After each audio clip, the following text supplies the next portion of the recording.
Praise the lord. దేవుని పరిశుద్ధ నామానికి మహిమ కలుగునుగాక. అనుదిన దైవ కృపా కార్యక్రమం ద్వారా ప్రతిదినము దేవుని మాటలు వింటున్న దేవుని బిడ్డలు ఆత్మీయులైన మీ అందరికీ పేరు పేరున ప్రత్యేకమైన వందనాలు తెలియపరుస్తున్నాం. నా దేవుడు నిశ్చయముగా మిమ్మల్ని ఆశీర్వదించునుగాక. కీర్తనల గ్రంథం 5వ అధ్యాయం 1వ వాక్యంలో నా మాటలను చెవినబెట్టుము, నా ధ్యానము మీద లక్ష్యముంచుము అని ఇక్కడ కీర్తనాకారుడు దేవునికి ప్రార్థన చేయడం మనం గమనిస్తూ ఉన్నాం. ఇక్కడ ధ్యానము అంటే ఒక వ్యక్తి మీద ధ్యాస కలిగి ఉండడం, అంటే ఒక వ్యక్తికి ప్రార్థన చేయడం అని అర్థం. ఇక్కడ కీర్తనాకారుడు దేవుని మీద ధ్యాస కలిగి దేవునికి ప్రార్థన చేస్తున్నట్టుగా మనం గమనిస్తూ ఉన్నాం. ఆ ప్రార్థన మీద లక్ష్యం ఉంచయ్యా, నేను చేస్తున్న ఈ ప్రార్థనను చెవినపెట్టు అని ఇక్కడ దేవునికి మొరపెట్టడం మనం గమనిస్తూ ఉన్నాం.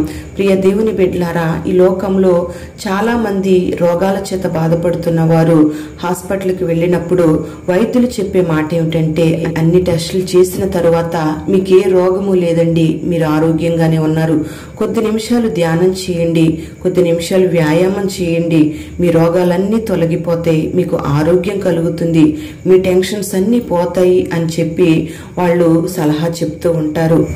ఆ రీతిగానే ఆత్మ సంబంధమైన బిడ్డలందరూ కూడా శరీర సంబంధమైన రోగాల చేత, మానసికమైన వేదనల చేత, ప్రతి సమస్య చేత నలిగిపోతూ ఉన్నప్పుడు దేవుని మీద ధ్యాస కలిగి, అంటే దేవునికి ఎవరైతే ప్రార్థన చేస్తారో వారి మీద దేవుడు లక్ష్యం ఉంచుతాడు. వారి ప్రార్థన దేవుడు ఆలకిస్తాడు. వారి ప్రార్థన విని వారికున్న రోగాలను, వారికున్న అనారోగ్య పరిస్థితులను, వారికున్న ప్రతికూలమైన పరిస్థితులను, వారికున్న సమస్యలన్నిటినీ కూడా దేవుడు తొలగిస్తాడు. ప్రియ దేవుని బిడ్డలారా, మరి నువ్వు చేస్తున్న ప్రార్థన దేవుడు ఆలకించాలంటే, ఆయన నీ మాటలు చెవిన పెట్టాలి అంటే నువ్వు ఉదయాన్నే ప్రార్థన చేయగలగాలి. నీ కంఠస్వరము పరలోకానికి వినబడేటట్లుగా నువ్వు ధ్యానం చేయగలగాలి. అటువంటి ప్రార్థన ద్వారా దేవుడు నీకు తన ఉన్నతమైన కృపను అనుగ్రహిస్తాడు. తన కృపను నీకు అనుగ్రహించి నిన్ను తన కృపను బట్టి అతిశయించే వ్యక్తిగా మారుస్తాడు. అంటే అర్హత లేని వారికి అర్హత కలుగు చేస్తుంది కృప. ఈ కార్యం నేను చేయలేను అనుకున్న సందర్భంలో తన కృప ద్వారా ఆ కార్యం చేయగలిగే సామర్థ్యతను దేవుడు నీకు అనుగ్రహిస్తాడు. మరి ఈ లోకంలో చాలా మంది చాలా కార్యాలు చేస్తూ ఉంటారు. ఒక ఇల్లు కట్టినా, బిడ్డల వివాహం చేసినా, ఏ కార్యాలు చేసినా, బిడ్డలను మంచిగా చదివించి ఒక ఉన్నతమైన ఉద్యోగంలో పెట్టినా, వాళ్ళు ఏ కార్యాలు చేసినా ఇది నేను చేశాను, నా వల్ల జరిగింది అని చాలా మంది వాళ్ళను వాళ్ళు గణపరుచుకుంటూ ఉంటారు.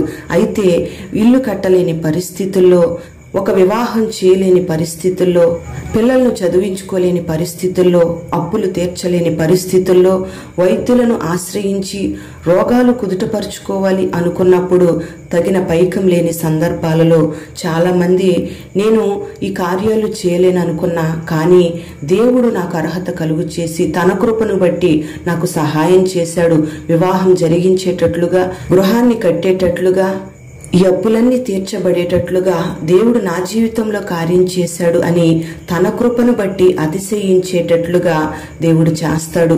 ఎవరైతే దేవుని మీద ధ్యానం కలిగి ప్రార్థన చేస్తారో వారికి అటువంటి కృపను దేవుడు అనుగ్రహిస్తాడు. అదే ఆయన ఉన్నతమైన కృప.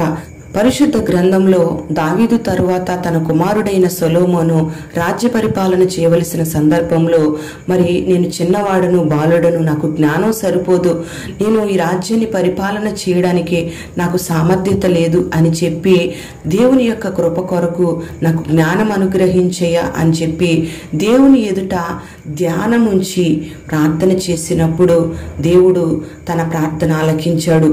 మరి సొలొమోను చేసిన ఆ ప్రార్థనను తన మాటల మీద దేవుడు లక్ష్యం ఉంచుతూ వచ్చాడు. వెంటనే తను అడిగిన జ్ఞానంతో పాటు సర్వ సంపదలను కూడా విస్తారంగా దేవుడు సొలొమోనుకు అనుగ్రహిస్తూ వచ్చాడు. ప్రియ దేవుని బిడ్డలారా, మరి చిన్న వయసులో ఆ రాజ్య పరిపాలన చేయలేని సొలొమోనుకు తన కృపను అనుగ్రహించి ప్రార్థన చేసిన వెంటనే చక్కటి జ్ఞానమును దేవుడు అనుగ్రహించి తన కృప చేత ఆ పరిపాలన చేసేటట్లుగా దేవుడు తన కృపను అనుగ్రహిస్తూ వచ్చాడు. Praise the lord. మరి ఈ రీతిగా ఎవరైతే దేవునికి ప్రార్థన చేస్తారో, తన కృపను అనుగ్రహించమని వేడుకుంటారో, మరి వారందరికీ కూడా దేవుడు తన ఉన్నతమైన కృపను అనుగ్రహించి దేవుడు గొప్ప కార్యాలు చేస్తాడు. అడిగేది కొంచెమే గాని అధికమైన ఆశీర్వాదాలను, అధికమైన దీవెనలను దేవుడు అనుగ్రహిస్తాడు. ఎవరైతే ఉదయకాలం లేచి ప్రార్థన చేసి కంఠస్వరం దేవునికి వినబడేటట్లుగా దేవునికి మొర పెడతారో, దేవుడు నిశ్చయముగా వారి ప్రార్థన మీద లక్ష్యం ఉంచి వారి మాటలను చెవినబెట్టి వారు అడిగిన దానికంటే అత్యధికమైన దీవెనలు కలుగ చేయడానికి మన దేవుడు సమర్థుడై ఉన్నాడు. మరి అటువంటి దీవెన నీకు కలుగునట్లుగా ప్రార్థించగలిగితే నిశ్చయముగా తన ఉన్నతమైన కృపను నీకు అనుగ్రహించి దేవుడు నిన్ను దీవించునుగాక. ప్రార్థన. పరిశుద్ధుడవైన తండ్రి, ప్రేమ కలిగిన దేవా, నీకు స్తోత్రం చెల్లిస్తూ ఉన్నాం. ఈ దినం ఈ మాటలు విన్నని బిడ్డల్ని పేరు పేరున మీరు ఆశీర్వదించండి. కీర్తనకారుడు ప్రార్థన చేసినట్టుగా ఈ దినానని బిడ్డలందరూ ప్రార్థన చేస్తున్నారు. బిడ్డలు చేస్తున్న ప్రార్థన మీద మీరు లక్ష్యం ఉంచమని ప్రార్థన చేస్తున్నాం. నీ బిడ్డల మాటలను చెవిని పెట్టమని ప్రార్థన చేస్తున్నాం. ఏ సమస్యలు ఉన్న విడుదల కలుగు చేయండి. అర్హత లేని బిడ్డలకు అర్హత కలుగు చేయండి. రోగాల నుంచి విడుదల, ఆర్థికమైన ఇబ్బందుల నుంచి విడుదల మీరు కలుగు చేసి ప్రతి కుటుంబాన్ని పేరు పేరున దీవించి బిడ్డలను అర్హులుగా నీ కృప చేత నింపి అర్హులుగా మార్చి ప్రతి స్థలమందు ప్రతి సమయమందు జయాన్ని మీరు కలుగు చేసి బిడ్డల ప్రార్థనకు ప్రతిఫలాన్ని మీరు కలుగు చేయమని యేసు పరిశుద్ధ నామములో అడిగి వేడుకుంటున్నాము తండ్రి. ఆమేన్.